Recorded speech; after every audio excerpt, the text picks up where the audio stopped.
Nama saya Fadra dan dengan nomor 2. Di sini saya akan menjelaskan tentang riset dan manajemen pendidikan. Yang pertama ada makna dan hakikat pengertian riset manajemen pendidikan. Riset merupakan proses ilmiah yang berfungsi mengembangkan teori. Lalu yang kedua, perbedaan riset dengan observasi penelitian. Penelitian adalah proses ilmiah yang terukur, sedangkan observasi hanya bersifat pengamatan. Yang ketiga, riset sebagai kegiatan ilmiah. Riset yang bersifat teratur, rasional, dan berbasis data nyata sehingga hasilnya valid serta dapat dipertanggungjawabkan. Lalu yang keempat yaitu riset manajemen pendidikan sebagai dasar pengambilan keputusan, menjadi dasar pengambilan keputusan ilmiah dalam manajemen pendidikan sehingga kebijakan lebih adil. Lalu yang kedua yaitu fungsi riset manajemen pendidikan.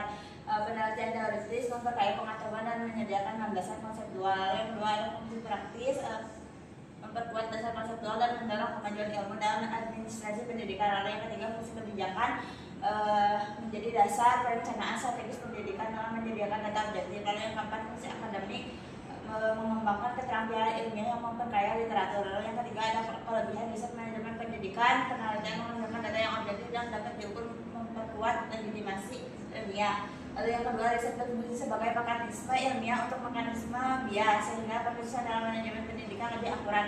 Lalu yang ketiga riset menghasilkan bukti ilmiah yang mendukung kebijakan pendidikan. Lalu yang keempat replika menjadi riset transparan dan memperkuat validitas temuan untuk teori. Lalu yang keempat ada jenis studi lain yang mayoritas riset sesuai format yang Anda minta. Yang pertama studi evaluasi nilai pencapaian program secara sistematis. Hasil kajian pustaka merupakan analisis sistematis literatur untuk membangun kerangka teoritis. Lalu studi kasus, riset tetap bernilai akademik. Lalu riset menghasilkan pengetahuan baru yang sistematis. Natijahnya yaitu riset manajemen pendidikan adalah proses ilmiah yang sistematis, fungsi mengembangkan teori, memecahkan masalah dan mendukung kebijakan. Lalu yang ketiga memberi data objektif untuk inovasi. Yang keempat yaitu studi evaluasi pustaka dan kasus hanya bersifat pelengkap. Sekian dari saya. Wassalamualaikum warahmatullahi wabarakatuh.